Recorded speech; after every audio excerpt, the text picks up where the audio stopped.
Committee will come to order. Good afternoon. Today's markup is another example of our committee's dedication to advancing the priorities of the American people through a regular, open legislative process. We have 8 bills before us for consideration, 7 tax bills, and 1 trade enforcement bill. All of these are smart solutions driven by members of Congress that will deliver results for the people and communities we serve.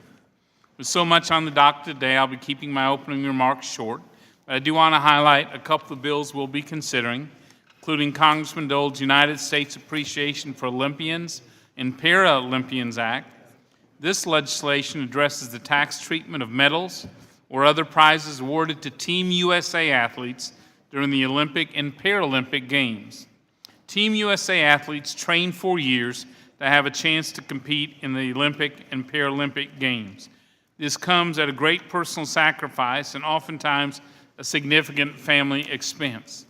Yet after these athletes excel in their sport and bring home a medal, the IRS welcomes them home with a tax bill. Congressman Dole's legislation would change this and ensure that Team USA athletes will never face a large tax burden for winning Olympic and Paralympic medals. In addition to this bill, I want to draw attention to H.R. 2285, the Prevent Trafficking in Cultural Property Act, bipartisan trade enforcement legislation authorized by Congressman Bill Keating.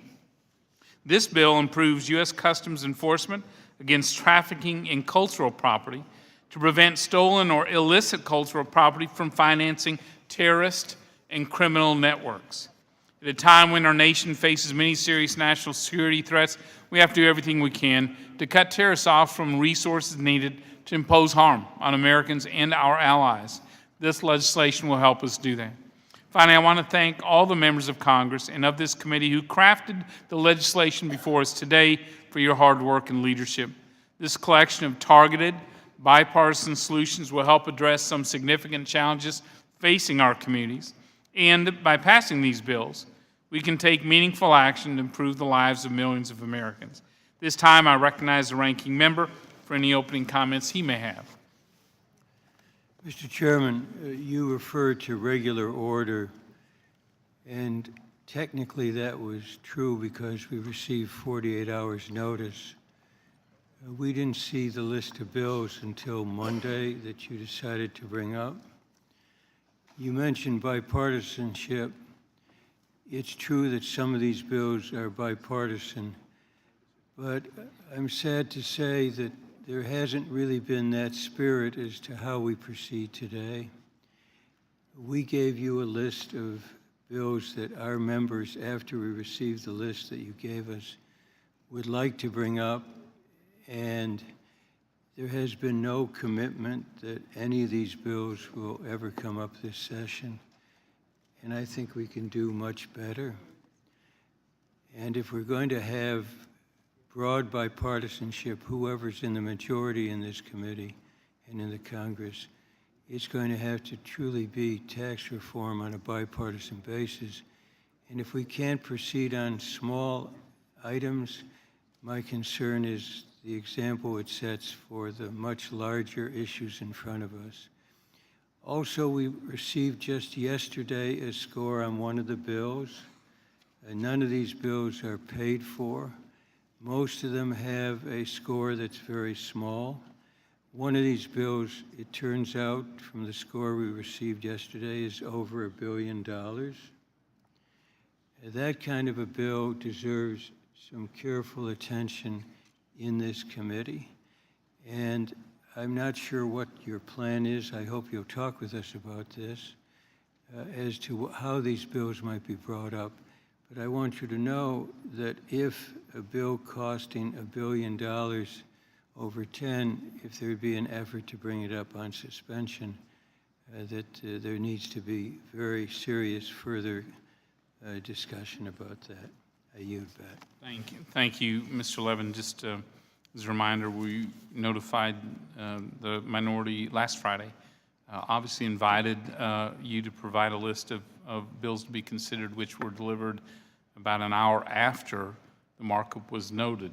So our offer still stands, which is to meet with you to work through and examine those legislations. Our intent is to have a second markup next week. We'll examine, as we do our own members, each of those bills.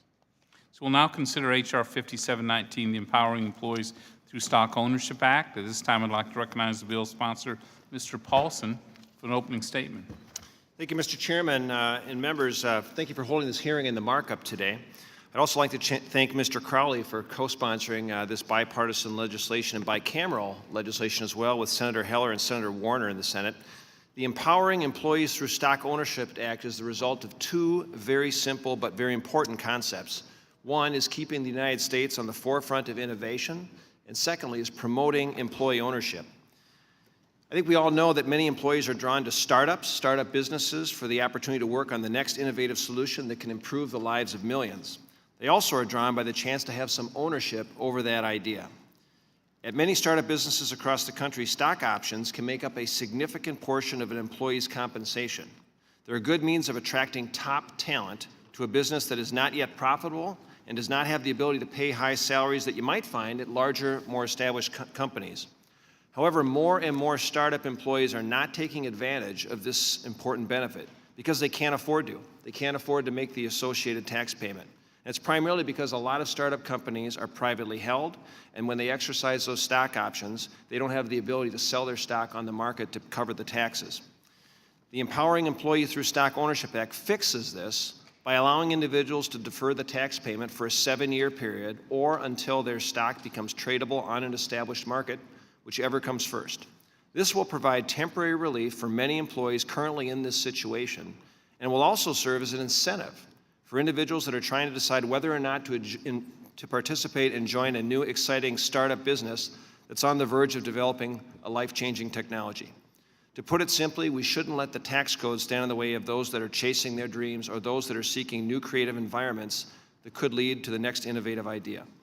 The bill is also designed to promote employee ownership, an issue that I have worked hard on for many years to advance. And only those individuals at companies or businesses where similar stock options are offered to 80% of employees or more would be eligible for that tax deferral provided in the bill. This will encourage businesses to offer more of their employees that ownership stake. And importantly, the bill also contains several provisions to ensure that only those employees that truly need tax deferral are actually able to obtain it. Individuals that own more than 1% of a business, maybe the CEO, the CFO, or the 4 highest paid employees at a business, are not eligible for the deferral. I would encourage my colleagues to join me in supporting this very common sense legislation in committee today to help increase employee ownership and remove an unnecessary obstacle to American innovation. And thank you, Mr. Chairman. I yield back. Thank you. I recognize the Ranking Member Levin or his designee for an opening statement. I yield to Mr. Crowley. I thank the gentleman from Michigan, the chairman the gentleman from Texas, for yielding me this time, and the gentleman from Minnesota for his sponsorship of the bill. For too long, American workers have not been sharing in the success of the companies they help make successful.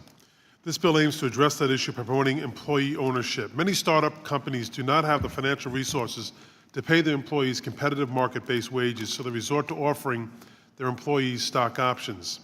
This gives them the ability to own part of their company by purchasing company stocks at a severely reduced price.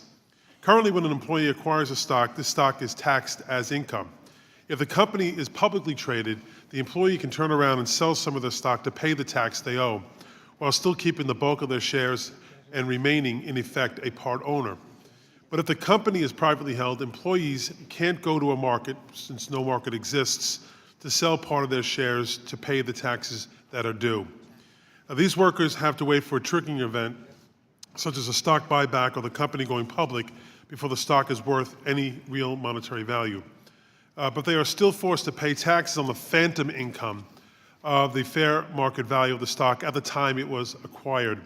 And if the company is successful, the value of the stock and therefore the tax could be pretty high. Now, if you are an engineer or a lawyer, you may have the wherewithal and the resources to pay those taxes, but we're seeing so many privately held startups offering stock options to all their employees, including warehouse workers and call center technicians. And these companies may not have the cash on hand to pay, the employees may not have the cash on hand to pay that tax. tax on an asset that doesn't even have actual tangible value to the employee. So what this means in the real world is workers in privately held firms who help make their company a success are unable, in many cases, to take a personal stake in that success, simply because they can't pay the taxes due, and so they can't acquire their company's stock. That means they lose out on a share of their income, they lose out on the ability to become an owner in their company, and they lose out on part of the investment in the employer's long-term goals. This bill would allow employees of privately held companies to acquire the stock options offered by their employer in their compensation package, but defer any income taxes owed on those options for 7 years or until a trigger event occurs that makes the options worth real monetary value. Besides making it easier for lower wage workers to become owners in their company, this bill encourages companies to offer more stock to more workers. We do this by stating that to obtain these important recruitment and retention benefits, a company must offer at least 80% of their full-time workforce the option to own stock. Additionally, this 80% employee participation number excludes the CEO and the CFO and the 4 highest paid workers. In small startups, excluding senior management and mandating an 80% employee coverage test ensures that more employees and those further down the chain of command will be offered the ability to share in the one-day success of that company. While this bill enjoys the support of the National Venture Capital Association, TechNet, SpaceX, and a host of other technology and innovation firms, this is not just a benefit for California's Silicon Valley or for New York City's Roosevelt Island. It's an incentive for all privately traded firms to offer stock options as a tool of employee recruitment and retention of good workers, and for those workers to be empowered as owners themselves.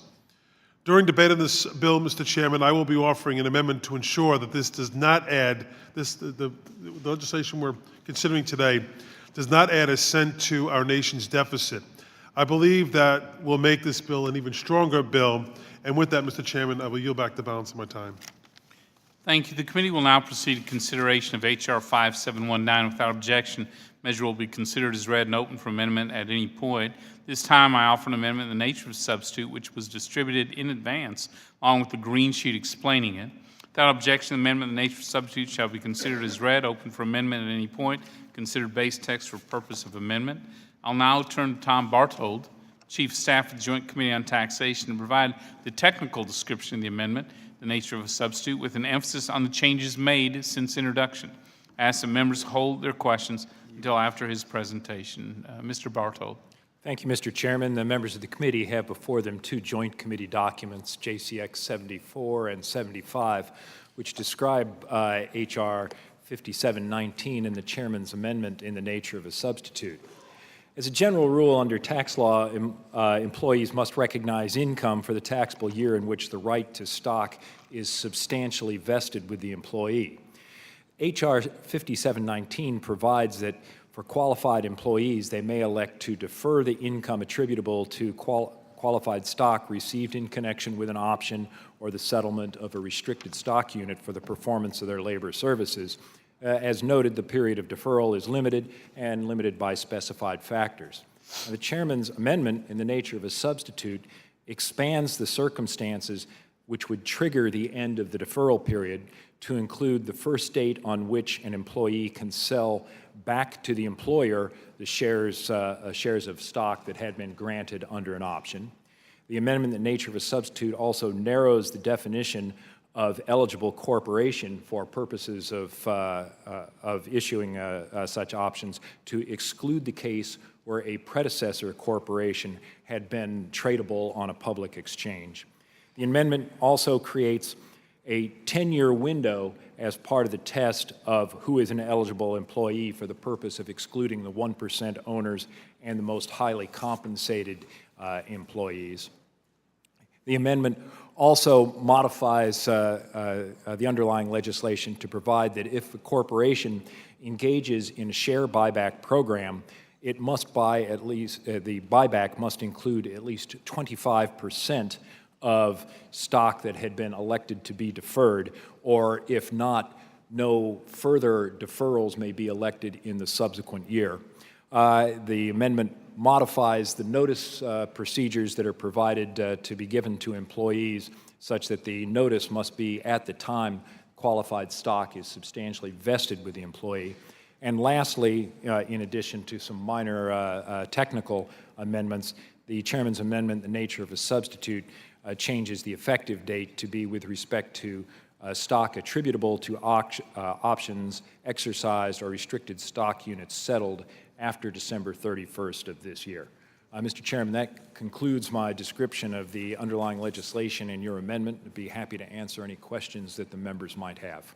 Thank you, Mr. Bartold. Are there any questions about the amendment in the nature of a substitute? Does anyone wish to strike the last word? Are there any amendments to the amendment in the nature of a substitute? Chairman? For what purpose does the gentleman from New York seek recognition? Mr. Chairman, I have an amendment at the desk. Mr. Chairman, I reserve a point of order. Yes, thank you. Gentleman from New York is recognized for the purpose of offering the amendment. Mr. Riker has reserved a point of order. The clerk will distribute the amendment. I ask the gentleman to suspend while the clerk distributes.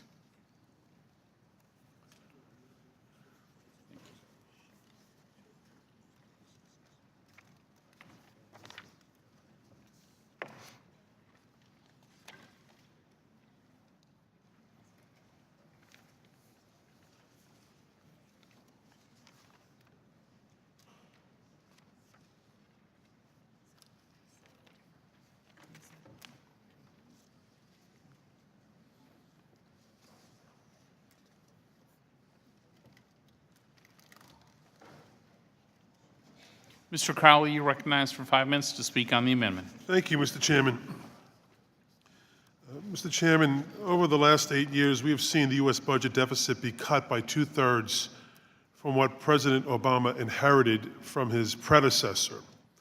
While cutting the deficit, President Obama has enacted policies that have reduced poverty rates, increased family incomes, as we've seen noted today in the headlines of the New York Times and the Washington Post, ensured more Americans have health insurance than ever before, and lowered the unemployment rate to a level we haven't seen since the Reagan administration.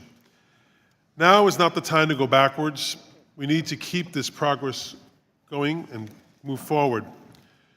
We can't keep passing tax cuts that add to the deficit, expecting our children, our grandchildren, our great-grandchildren to pay the bills. It's just not morally right. That's why I'm offering this amendment to strengthen this bill. My amendment will raise the Oil Spill Liability Trust Fund excise per barrel excise tax by 2 cents starting in 2017.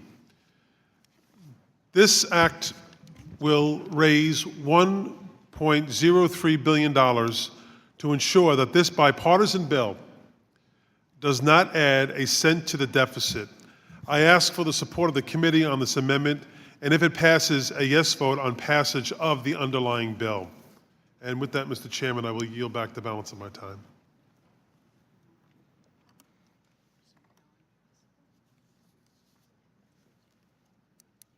Thank you. Mr. Riker, you're recognized on the point of order. Mr. Chairman, I make a point of order to the amendment because it's not germane to the amendment in the nature of a substitute. The amendment violates House Rule 16, Clause 7, because the amendment addresses the Oil Spill Liability Trust Fund and related taxes, which is a topic completely unrelated to the chairman's amendment in the nature of a substitute. Thank you, Mr. Riker. Does the gentleman offering the amendment, Mr. Crowley, wish to speak on the point of order? I do, Mr. Chairman. The goal here is to raise the $1 billion that this tax cut would cause over the next 10 years. Mr. Chairman, germaneness doesn't mean much in Woodside, Queens, and I don't think it means much in Conroe, Texas either. Our constituents want us to pass good bills to push the economy forward, and they don't want us to pass bills on to our children. They want us to pass good bills out of here, but not pass bills on to our children and our grandchildren, our great-grandchildren. So I ask if the chair would waive the germaneness rule by unanimous consent and allow a vote on the amendment.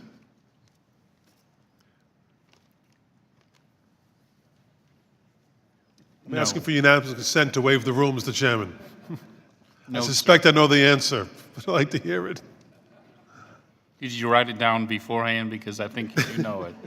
It is no, Let me see, it's not here on my paper after Woodside Queen, so I don't know what it. and you had to drag Conroe into it too, didn't you? I did, as Conroe. I don't know where it is, but I'm sure it's a lovely place. Gorgeous. Mr. So, Chairman, Mr. Crowley, could I speak on? if I may, I am prepared to rule. Could The I just amendment speak on it? is not germane, not at this time, Mr. Levin. I'm prepared to rule the amendment isn't germane to the amendment in the nature of a substitute because it violates House Rule 16, Clause 7, by addressing a subject that's not contained. The amendment in the nature of a substitute, the Oil Spill Trust Fund. Point of order is sustained. The amendment is not in order. Mr. Chairman, I have it written here as well after Crowley. I asked for a vote on appealing the rule of the chair so that we can move forward on a good policy while not adding $1 billion to the deficit. Yes, thank you. Does the gentleman appeal the ruling of the chair? Correct, I do. Mr. Reichert? I move to table. Questions on the motion to table the appeal of the chair's ruling. All those in favor signify by saying aye. Those opposed, no. No. The opinion of the chair is the ayes have it. The motion Chairman, tables can we have a agreed to. vote on that, please? Yes, the roll call is requested. The clerk will call the roll.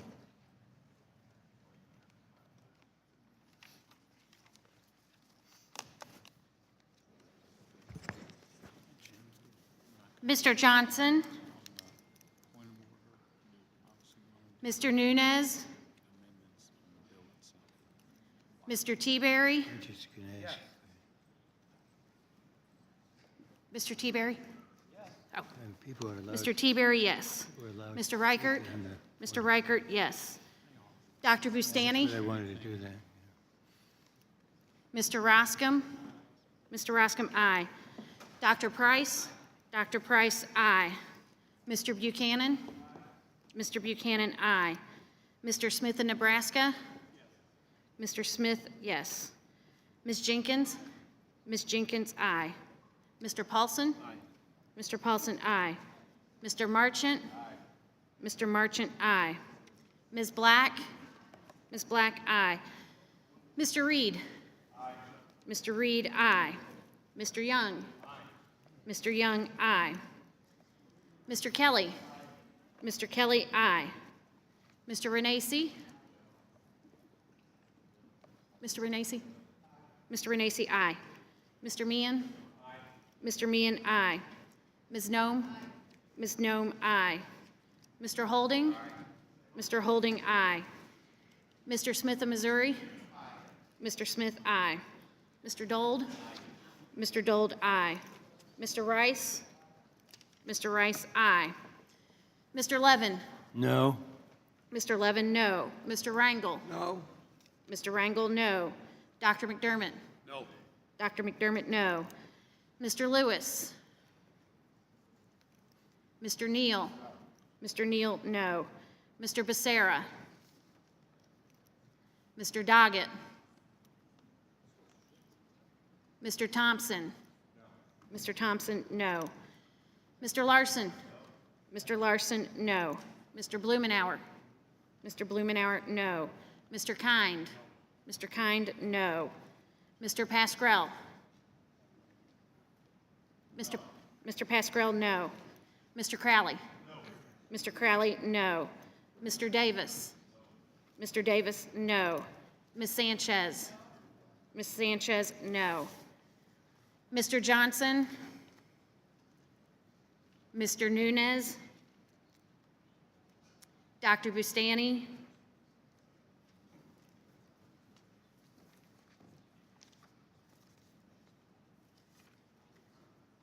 Mr. Lewis? Mr. Becerra? Mr. Doggett?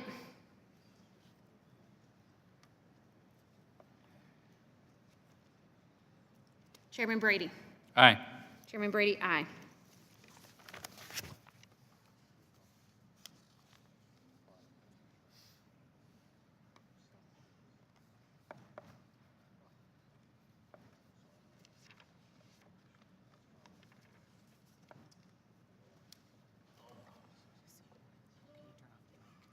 I want to ask. The clerk will report the vote. 21 yeas, 12 nays. There being 21 ayes and 12 nays, the motion to table is agreed to. Are there any others who wish to offer an amendment? Mr. Chairman, Gentleman is recognized. regarding that amendment, could I ask you, I know what the answer often is, that bills that come forth here under your management, the majorities don't have to be paid for in committee. That would be up to a later point. Could you indicate whether the majority intends, through the Rules Committee or any other way, to have a pay-for this bill? That's not our intention. Okay, thank you. Are there any other amendments to the amendment in the nature of substitute? If there are no further amendments, questions on the adoption of the amendment in the nature of substitute, all those in favor signify by saying aye. Aye. Those opposed, no. Any chairs, the ayes have it. The amendment in the nature of substitute is agreed to. I'll now recognize Mr. T. Berry for the purpose of offering the motion. Mr. Chairman, I move that the committee favorably report H.R. 5719 as amended to the House of Representatives. Questions on favorably reporting the bill H.R. 5719 as amended? All those in favor signify by saying aye. Those opposed signify by saying no. Opinion of the chair, the ayes have it. The motion is agreed to, and H.R. 5719 as amended is ordered favorably reported to the House. Without objection, I ask the staff be authorized to make technical and conforming changes to the bill. The members have 2 additional days to file with the committee clerk supplemental, additional dissenting, or minority views. We'll now consider H.R. 3957, the Emergency Citrus Disease Response Act. This time I'd like to recognize the bill sponsor, Mr. Buchanan, for an opening statement. Chairman Brady, Ranking Member Levin, thank you for the opportunity to speak about my bill. As you know, the citrus greening industry faces a grave threat from an incurable bacterial disease called citrus greening. While not harmful to human, its results is bitter, hard, misshapen fruit and eventually causes trees to die. Since its discovery in China in 1919, citrus greening has spread to 47 countries, Asia, Africa, the Middle East, Central and South America. The disease arrived in Florida in 2005 and has since infected 99% of the commercial citrus groves in my state, as well as 50% of the groves in Texas. Greening has begun to march across the country. It has been found in California, Louisiana, South Carolina, and Georgia. Once infected, trees must be uprooted and destroyed. Replacing citrus greening is costly, but farmers have no choice. They must replant in order to earn a living. This disease puts 62,000 jobs, citrus jobs, at risk in my state alone. My bill would let farmers bring in investors to help underwrite replanting costs without losing the immediate deduction, and to ensure that farmers keep working their land. My bill requires them to maintain at least 50% interest in their groves in order to use this expanded deduction. This common sense, limited change to an existing provision in the tax code has broad bipartisan support. All 29 members, Democrats and Republicans in Florida, support this. Citrus growers in Florida, Texas, and California have all come out and supported the bill for one simple reason. Nationwide, nearly 20 million trees will need to be replaced due to greening. Friends, I urge you to approve this bill. With this minor change, we match the tax code with the economic reality of this crisis and bring relief to struggling farmers across the country. With that, I yield back. Thank you. At this time, I recognize Ranking Member Levin or his designee for an opening statement. We have no further opening, Mr. Chairman. Thank you, Mr. Levin. The committee will now proceed to consideration of H.R. 3957. Without objection, the measure will be considered as read and open for amendment at any point. This time, I'd offer an amendment in the nature of substitute, which was distributed in advance, along with the green sheet explaining it. Without objection, the amendment in the nature of substitute shall be considered as read, open for amendment at any point, considered base text for purpose of amendment. I'll now turn to Tom Barthold, the Chief Staff for the Joint Committee on Taxation, to provide the technical description of the amendment in the nature of a substitute. I ask the members hold their questions until after his presentation. Mr. Barthold, you're recognized. Thank you, Mr. Chairman. The members of the committee have before them 2 joint committee documents, JCX 70 and 71, which describe H.R. 3957 and the chairman's amendment in the nature of a substitute. Present law provides exceptions to Code Section 263 Cap A uniform capitalization requirements when crops, including fruit trees, are lost or damaged due to disease. H.R. 3597 expands those exceptions modestly to apply when a new majority owner acquires land that's affected by the disease, or a minority owner in the venture is not an active participant. The chairman's amendment in the nature of the substitute modifies the name of this legislation, and the legislation would be effective on the date of enactment. That concludes my presentation of H.R. 3957 as would be amended. Happy to answer any questions that the members might have. Thank you. Are there any questions about the amendment in the nature of substitute? Dr. McDermott? Mr. Barthold, we've had crop insurance and we've had flood insurance. And what I'm trying to understand here is these trees have some kind of infection. I guess it's fungus or whatever. And they're rooted out of the ground and burned. That's supposed to get rid of everything. Is there a guarantee that there's none of that same fungus still in the ground, so we're going to plant trees into it and they're going to have the same disease next year when they grow up? I mean, are we just throwing money after a problem that may take 10 years to claw it down? I'm not expert on the disease, Mr. McDermott, but I understand that attempt is made to certify that the land itself is free of the bacteria. I'm not sure what the certification process involves, so I imagine there probably is some risk, as Mr. Buchanan noted. The problem is ubiquitous, on a worldwide basis. And so we're only giving money for the investment of replanting trees, not for what's been lost already. That's correct. As I noted, a farmer will often replant when there's losses from frost disease. What tax law routinely requires is that when you plant a capital asset, that you capitalize those costs and recover them over the income-producing life of the asset, over the income-producing life of the tree.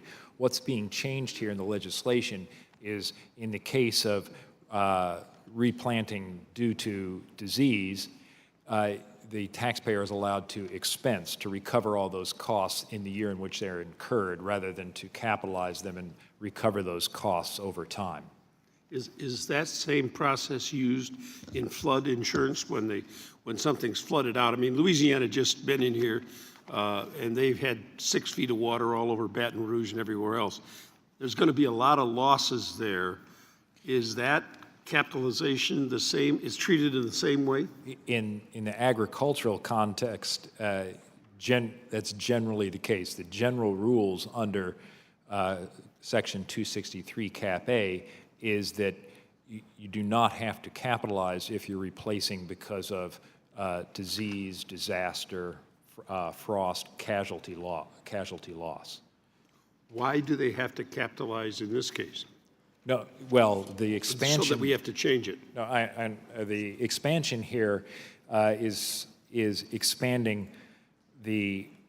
I guess the best way to say it is it expands the ownership, the taxpayers owning the property, in terms of who gets expensing rather than having to capitalize. Under present law, a minority interest owner, if this was, let's say, a partnership that owned the orchard, if a minority owner was not an active participant in the business under the passive activity rules, then the share of the expenses of the passive owner would have to be capitalized. The active owners could expense. Part of what this legislation would do would say, in the case of a minority investor, they may also get the benefit of expensing. That's the nature of the expansion that this legislation. This is an exemption for the minority owners in property. Well, it also applies in the case if there's a total change in ownership of the property. Under the normal course, if someone bought out your damaged cropland, they'd be a new owner, they'd be considered starting anew. And what this legislation would say is that if someone came in and bought my orchard, the legislation would essentially let them step in my shoes, because if I replanted the trees, the present law exception would say you can expense those costs in the current Would year. that This occur would then- say the new owner could also expense those costs in the current year. Would that occur if a father said, this is a mess, I'm going to give it to my son, and roll it over and give it to him? The son is now the new owner. He would not have to, he then would have the expensing provision. Well, there might be gift tax consequences to what you just suggested, Mr. McDermott. But yes, it's actually keys off of a transfer of that ownership, not an actual sale. So if the entire property were gifted, Thank you, it Mr. would Chairman. apply. Thank you. Thank you. I have a question. Yes, Mr. Levin, you're recognized. I'm glad Mr. McDermott raised it, and not in any way in opposition, but just to understand what we're doing here. So really, the basic change is where there's a pattern of majority and minority ownership, right? It's the basic change. There doesn't have to be a change in the case of the minority owner, Mr. Levin. But I mean, it's a change from the law. If there is no minority owner, it can be expensed. So here, we're saying that there's a likely pattern here of minority ownership to replace the damaged property, right? I believe part of the intent is they're hoping that the existing owners, or including minority owners, or a totally new owner will come in and put in the money necessary to replant the orchard. And under present law, if the minority owner put in money to help replant the orchard but was not an active participant, that minority owner would have to capitalize those costs. To encourage, I believe the intent here is to encourage that minority owner to contribute to replanting the orchard. The legislation would say you do not have to be an active participant to get the benefit of the speed up of the recovery of the costs that expensing provides. So the point that you're making of yes, there's a benefit for minority owners doing An certain encouragement, things, an inducement. encourage them to replant the orchard after hopefully it's been certified as being clean ground. Do we think that pattern is likely unique to this situation? The ownership This pattern of... I would imagine that it's not unique to the state of Florida or the state of Texas. There's orchards in a number of different states growing in a number of different I meant not crops. as to orchards, but I meant as to other... In agriculture, no, it's not uncommon, again, to have minority interests in agriculture, some of whom might be active participants and some of whom would not qualify as active participants. That's not uncommon. And this would apply for any such situation in agriculture? This bill is limited just to citrus. Okay, that's what I was asking. Okay. So it just seems to me wise that we understand what we're doing and that we look at the possible ramifications, because I don't object to, I think there's a good argument for doing it in this case, but I think we should understand that we may well be setting a precedent that this kind of a situation is not likely to be unique. And so if we're going to do it in this case, I think we should understand its potential impact for the future. This is limited to citrus. Would the gentleman yield? Yes. I don't think it's a bad thing to set a precedent in a situation like this. It may not be. Yeah, this could happen, you're right, to any crop that we're growing for food, any agricultural crop. And if the problem is so severe that it causes folks not to replant an orchard, it could have other externalities that we have to consider. It could be loss of agricultural land to development. I don't think it's a problem that we set that precedent to make sure that we go on record strongly supporting our agricultural communities and to recognize that this is a terrible situation and we should be there to help them. I think that's probably right. I just think that Mike, I think what we're doing, Mike, I think we're establishing a kind of a precedent, and we should simply understand its potential reach, because I think that's why Mr. McDermott, I think, asked the question, so that we understand that we're setting a policy that is likely a sound one. It's likely to be applied in other cases, just so we understand that. I think you're probably right. Good point.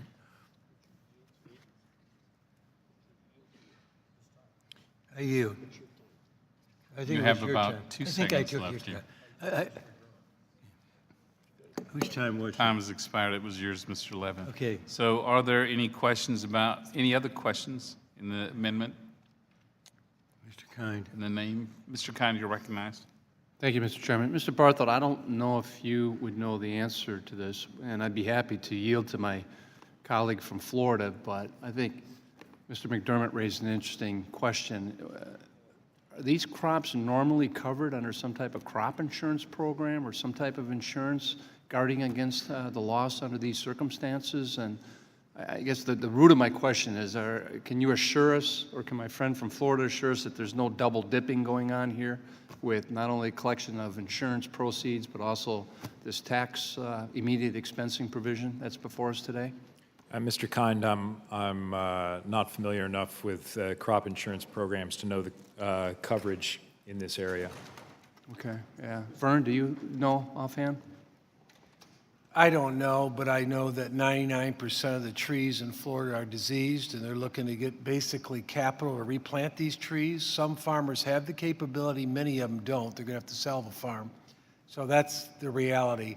I think if they had insurance, they'd probably go ahead and replant, but it's widespread across Florida and 50% of Texas citrus industry as well. I guess that's my only caution moving forward on this without a definitive answer, whether or not they are collecting insurance based on loss of their crop that they can use then to capitalize replanting that, and then also getting a tax deduction at the same time. Mike, do you have any idea? Well, you yield? Yeah, you. If you have crop insurance for an agricultural crop and you lose your crop, you get a little bit of help based on the value of that crop. It doesn't offset the entire loss, and it wouldn't go to replant the orchard.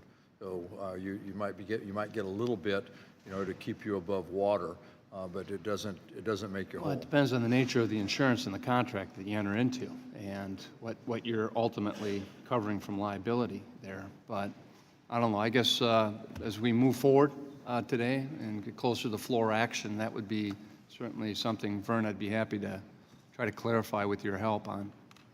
I'll get you the answer. Mr. Kind, would you yield? Would you yield for a Mr. question? Kind, I'd be happy to yield to.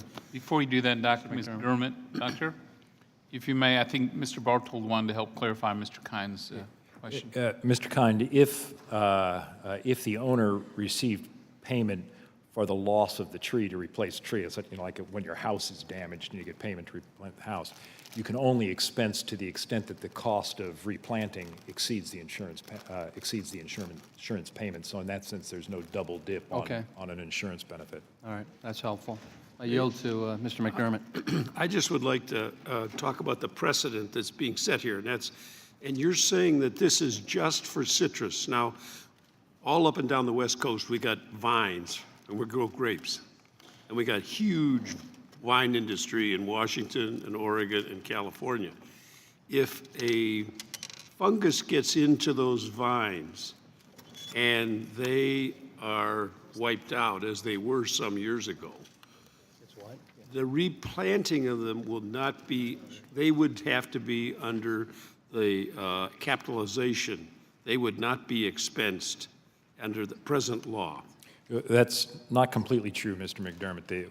Remember, what I was trying to explain is what's happening in this bill is it's an expansion of the exceptions that are provided under present law. Under present law, if the crop, the grapevines in the example that you posit, are damaged by disease, and the owner replants them, if the owner and the minority owners are active participants, the funds that they put in, those may all be expensed. The expansion here is not a first time, is not to provide expensing as a completely new response. It's to expand the circumstances and the taxpayers to which expensing may apply. And that's, in this case, as I noted, on the minority owner case, it's a minority owner who is not an active participant in the business, or if you were to buy out completely the underlying land, a change in ownership of the land. Those are the expansions. Thank you very much, Mr. Cook. Mr. Chairman, staff has just been helpful in handing me a portion of the 2014 Farm Bill fact sheet, and apparently there is a tree assistance program, but there is limitation based on adjusted gross income of not exceeding $900,000 for those producers eligible under the TAP program. So I'd ask unanimous consent to have this fact sheet inserted in the record at this time. Without objection. Thank you. Without objection. Are there any questions about the amendment and nature of a substitute? Does anyone wish to strike the last word?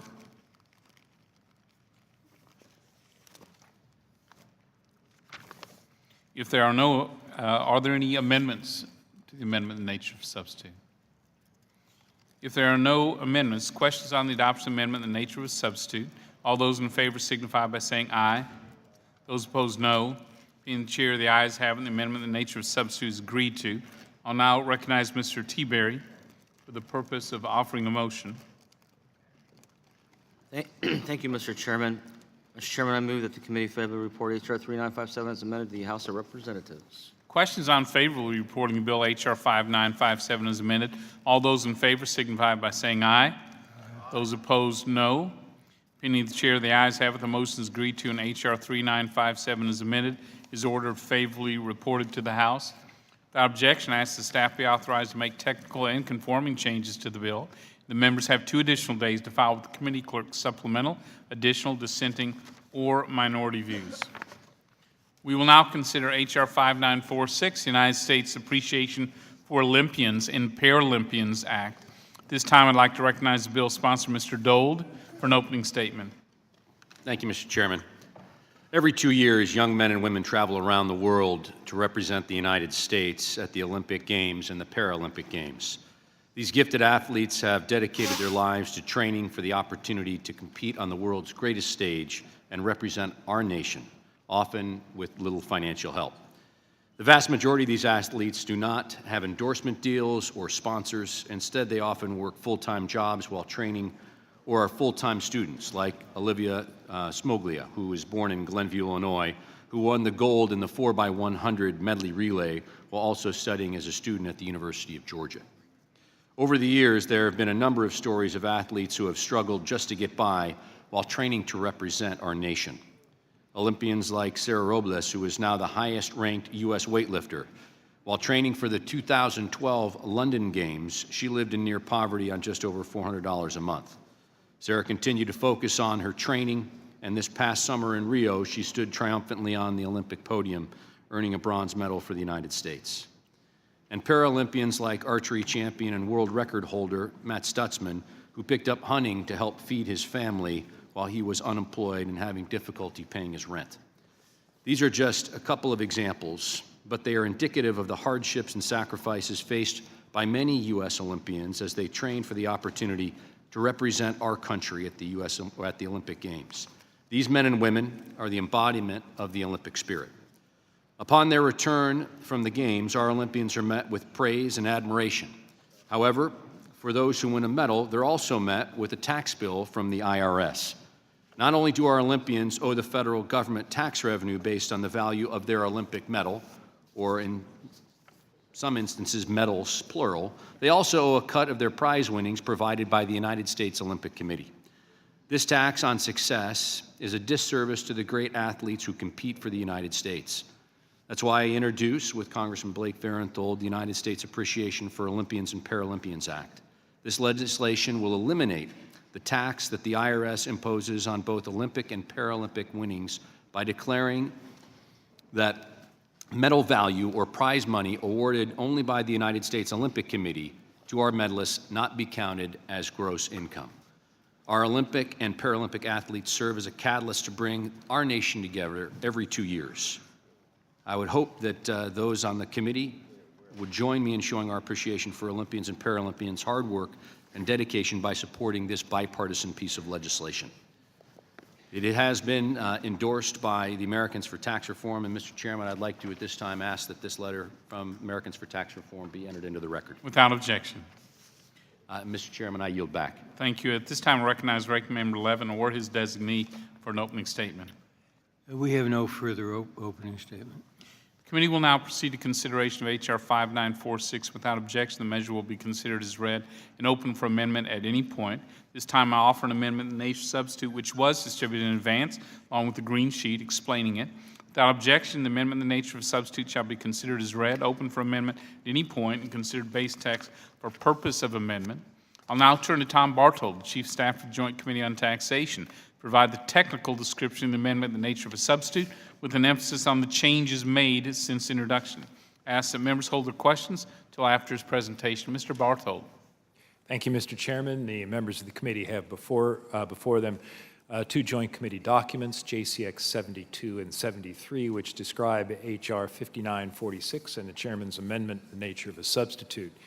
Under our income tax law, income from all sources is included unless there's a special exemption. This legislation would exempt cash prizes paid by the United States Olympic Committee for Olympic and Paralympic competition from income. It would also clarify that the value of any medallion or other award made at the same time would also be exempted from income. The legislation would be effective for taxable years after 2015, and the chairman's amendment in the nature of a substitute changes the short title of the bill. That concludes my brief description of this legislation. Happy to answer any questions that the members might have. Thank you. Are any questions about the amendment in the nature of a substitute? Mr. Thompson, you're recognized. I don't know who to direct this question to, Mr. Chairman. I think it's to the author, Mr. Dold, if that's permissible. You know, at this point, I know we'll have an opportunity to strike the last word, but at this point, I think we're asking Mr. Bartold technical questions about the bill. Okay. So we'll be back to recognize you. Are there any questions about the amendment in the nature of a substitute? Does anyone wish to strike the last word? Mr. Thompson? Thank you, Mr. Chairman. Question to the author. I tried to add on, I support this bill, and I tried to add on as a co-author, and I was told that I couldn't do that. Is there an opportunity to add co-authors to the bill? Yeah, the answer is yes, and I think Ms. Sanchez is also on as a co-sponsor. Please put me on. Thank you. Do any other members wish to strike the last word? Mr. Larson? Oh, great. Thank you, sir. Mr. Kine? Thank you, Mr. Chairman. I think someone needs to make a statement for the record, USA, USA, USA. No, but I do have a question, and Mr. Barthel, maybe you can answer. It's my understanding that this legislation does not discriminate based on any income level that these athletes are currently receiving, including professional athletes that performed on behalf of our country at the Olympics. Is that correct? That's correct. It exempts all payments from the United States Olympic Committee, regardless of the recipient, other than the recipient be a U.S. taxpayer. And that would also then include the professional athletes like the NBA players, many of whom are under Yes, it would, Mr. millions of dollars worth of contract every year, and they would be exempted from any tax liability?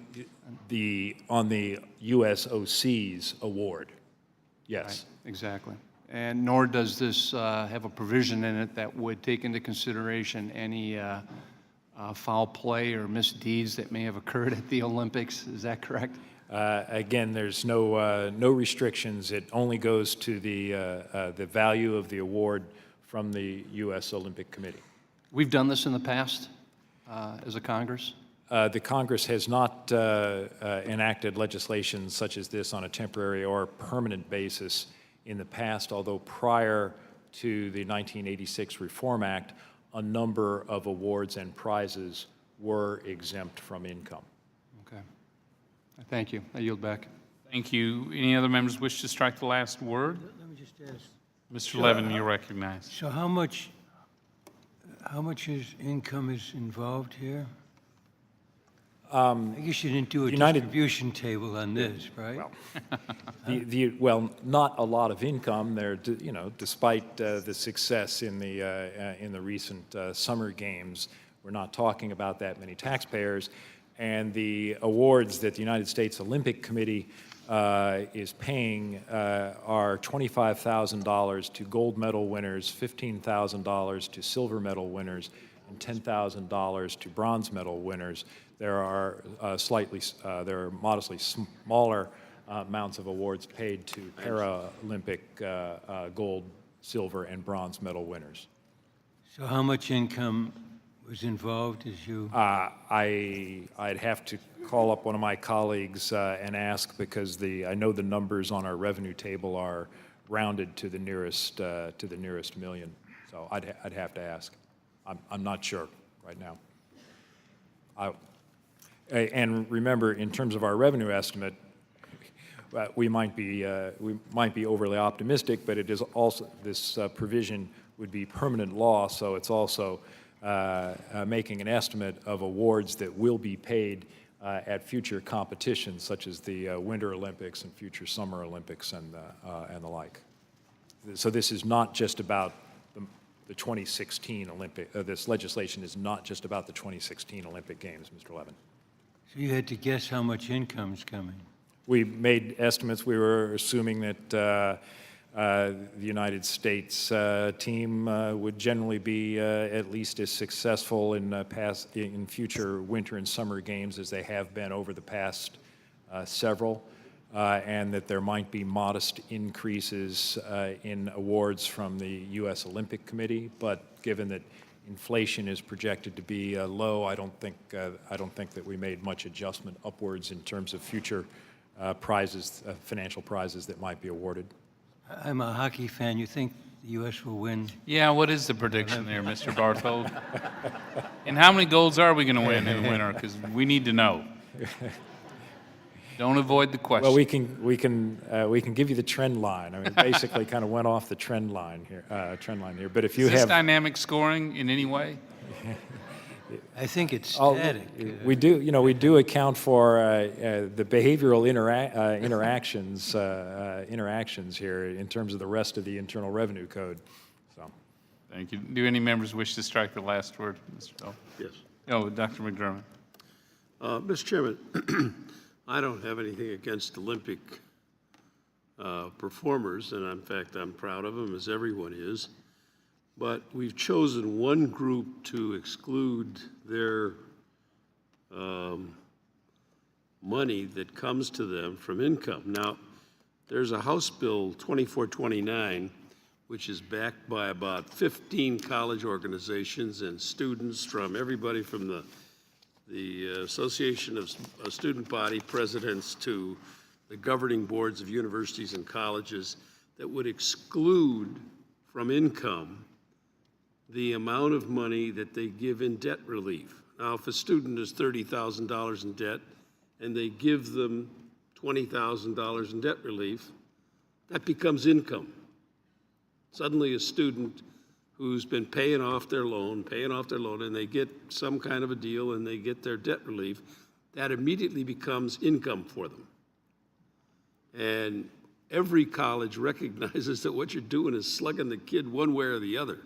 You're either slugging him with the long-term debt or you're slugging him with an income tax bill for $20,000 that he never had, that was never in his pocket. You're making him pay income tax on mythical money of interest. And it makes no sense. If we care about what's going on with our students, we ought to be considering that kind of relief along with the relief for our Olympians. If we're worried that Olympians aren't going to run, or they're not going to jump, or they're not going to swim because they have to pay taxes on whatever prize they get, then why are we not concerned about our students? And that's, to me, that's the real problem here, is it's a very narrow, select group. But there's a much larger group who we ought to be thinking about, and that's the students who are burdened down with debt in our society, which makes it hard for them to go and buy a house or anything else. I just closed on a house deal, and I was sitting across the table from a couple of lawyers who have debts that are unbelievable, which make their loan problems much more difficult. And we have got a whole generation of young people in this country for whom we are not paying attention to the kind of debt problems we're creating for them in terms of buying houses and in terms of buying cars and whatever. And I think that that's why that's a nice little bill, and it's good PR, I'm sure.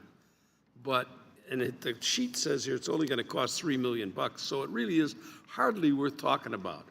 What I'm talking about is a real issue in this society that this committee has failed to deal with.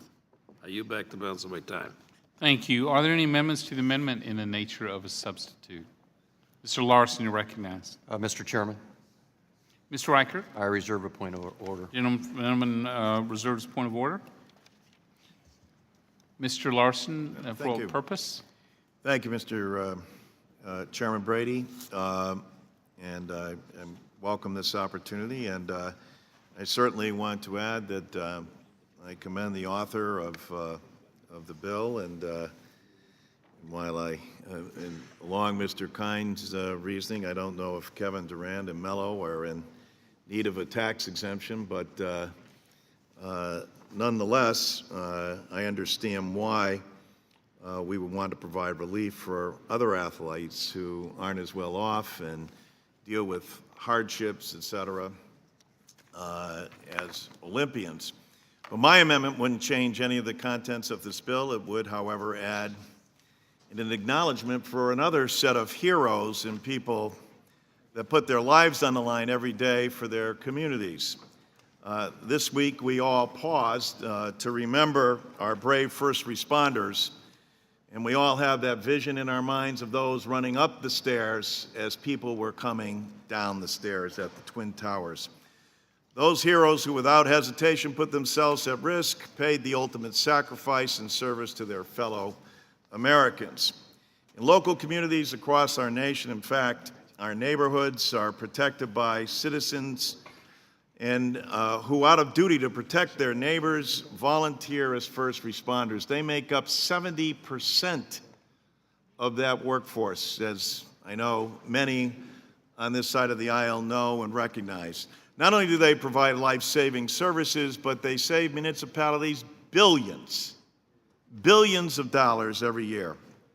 In fact, the communities aided by volunteer first responders, the services donated annually by these volunteers are estimated to be worth more than $140 billion. That is why I am proud to introduce the Volunteer Responder Incentive Protection Act, along with Sheriff Reichert, which would make sure that the volunteer firefighters and EMS personnel aren't taxed on up to $600 of nominal benefits that municipalities provide them as recruitment and retention tools. I think you understand the corollary here. Unfortunately, the IRS considers these incentives such as a small property tax break as taxable income. Not only is this unfair to the volunteers, but the accounting for the small amounts of benefits provided to each individual creates an administrative nightmare for departments.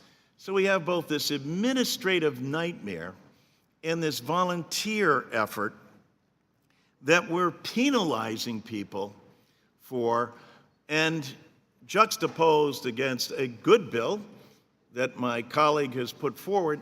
Doesn't it seem logical? I know it does to Mr. Renacci, Mr. Kelly, Dr. Bustani, Mr. Roscom, Mr. Dold, Mr. Meehan, and others on this committee, and along with Sheriff Reichert and myself, who support this. I would ask the chairman, because I know we're going to be taking up bills again next week, if this bill is going to be taken up, if we could address this issue next week, I gladly, withdraw my amendment. But I think the straightforward nature of this and the need for our volunteers to be not penalized by the IRS and our municipalities not burdened by this administration begs for a legislative solution. Gentleman yields back his time. Thank you, Mr. Larson. I don't know if the chairman heard me. I think you were discussing, but I was asking you, and if I might, inquire if this bill might be considered. You had mentioned at the outset of the hearing that there will be other bills taken up perhaps next week, and I was wondering, inasmuch as this has broad bipartisan support, if this bill could be considered next week.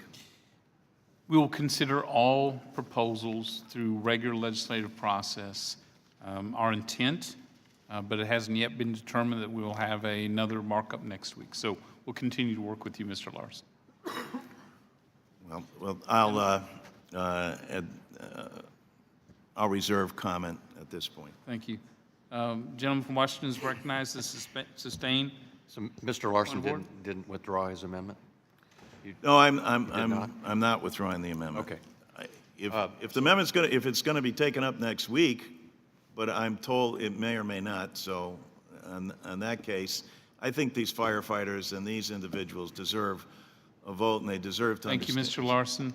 Does the gentleman wish to sustain his point of order? So, Mr. Chairman, I do want to maintain my point of order to the amendment.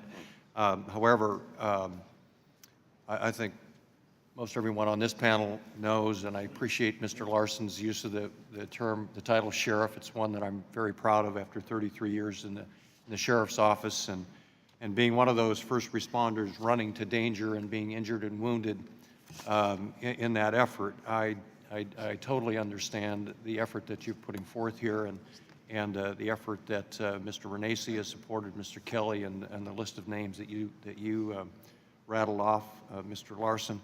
The chairman and I have had discussions more than once on this bill, and I really appreciate the openness that he's received my input, and he has promised to work with me, and I know with you, Mr. Larson, and others on this bill to see if we can move this forward. And I think most of us on this panel certainly understand that Mr. Brady's word is yes. I'll yield. If you would yield, well, if that's your understanding, and I know your word is your bond, and I know Mr. Brady's is as well, and with that, I will withdraw my amendment. Without objection, the amendment is withdrawn. Are there any others who wish to offer an amendment?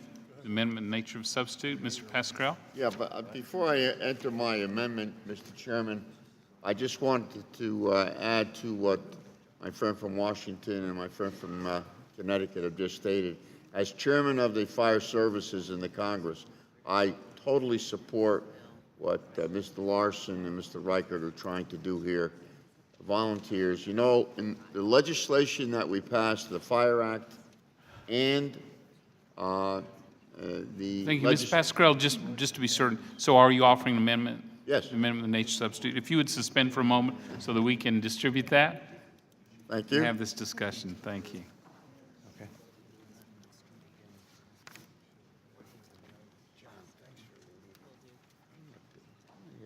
I told you should have told me. You're on the microphone. Are you going to reserve? I don't care less. I don't know if you want to say anything. You won't speak into the mic when you talk. Mr. Pascrell, you're recognized to speak on the amendment. Thank you, Mr. Chairman. Our Olympic athletes work very, very hard, as the sponsor of the legislation pointed out, and they've trained tirelessly to represent the United States of America on the world stage. They've won contests in athletics. They've won our hearts and minds. We know that time spent in training and in competition require enormous sacrifices from these athletes. So we're proud of our Olympians. and I know that the sponsor of this bill, very well intentioned, I appreciate the spirit of the legislation. My concern is that our tax code is rife with carve-outs. A cash prize for winning a competition is income. And there are many professions in the United States that are valuable that we do not exempt from income taxes. Teaching children with special needs, taking care of cancer patients, our police and our firefighters. But more so than that, this poorly designed deduction may benefit the richest and highest paid athletes at all. So I'm asking the sponsor of the legislation through the chair, like Michael Phelps is worth an estimated $50 or $60 million. NBA players like Kevin Durant make an estimated $56 million a year. In fact, Forbes reports that the 12 members of the U.S. men's basketball team earned a collective $257 million in salary and endorsements. Mr. Pascrell? Yeah. If the gentleman would yield, as you sort of get ramped up on the basketball players, I think this is a good amendment. After consulting with Mr. Dole, we're prepared to accept this. Excellent. So, I'll stop my narrative then. well, you were Good just stuff, getting Pascrell. going, but I just thought if you ever want to show up in a basketball arena, maybe we'd cut it off. That was the quickest amendment I ever Absolutely. had in my life. So, without objection, the amendment by Mr. Pascrell is accepted. Are there any other amendments to the amendment in the nature of substitute? Billy, If there are no further amendments, you had them in the palm of your hand. okay. Hit those microphones. If there are no further amendments, questions on the adoption of the amendment in the nature of a substitute as amended, all those in favor signify by saying aye. Those opposed, no. Opinion of the chair, the ayes have it. The amendment in the nature of a substitute as amended is agreed to. I'll now recognize Mr. Reichert for the purpose of offering a motion. Mr. Chairman, I move that the committee favorably report H.R. 5946 as amended to the House of Representatives. Questions on favorably reporting the bill H.R. 5946 as amended? All those in favor signify by saying aye. Those opposed, no. Opinion of the chair, the ayes have it. The motion is agreed to, and H.R. 5946 as amended is ordered favorably reported to the House. Without objection, I ask the staff be authorized to make technical conforming changes to the bill. The members have 2 additional days to file with the committee clerk supplemental, additional dissenting, or minority views. Our next order of business is H.R. 2285, the Prevent Trafficking in Cultural Property Act.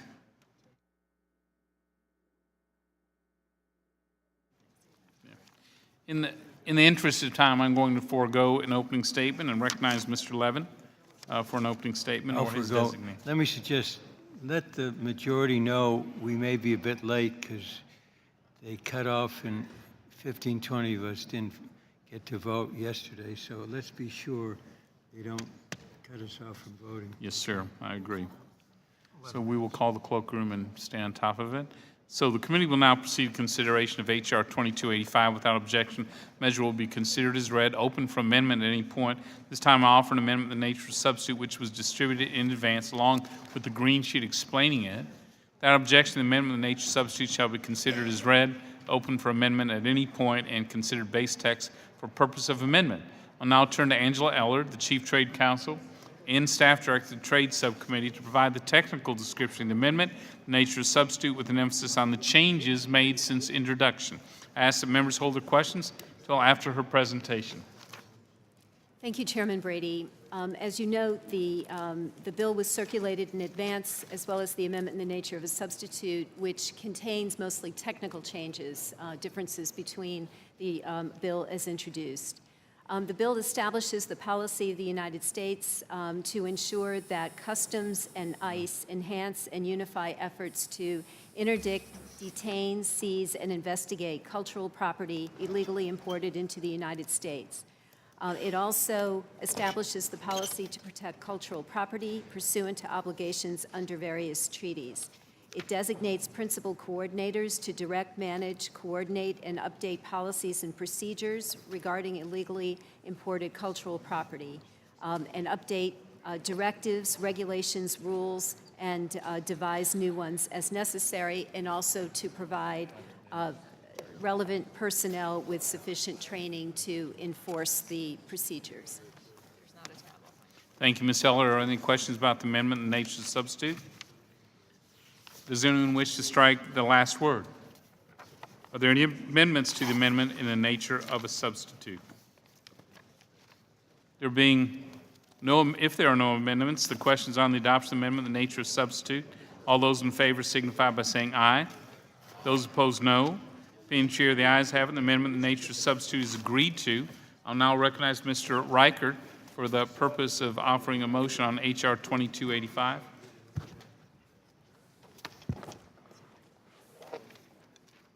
Mr. Chairman, I move that the committee favorably report H.R. 2285 as amended to the House of Representatives. Questions on favorably reporting the bill H.R. 2285 as amended. All those in favor signify by saying aye. Aye. Those opposed, no. Being the chair, the ayes have it. The motion is agreed to, and H.R. 2285 as amended is ordered favorably reported to the House. Without objection, I ask the staff be authorized to make technical and conforming changes to the bill, and that members have 2 additional days to file with the committee clerk supplemental, additional, dissenting, or minority views. With votes being called, there being no further business for the committee stands adjourned.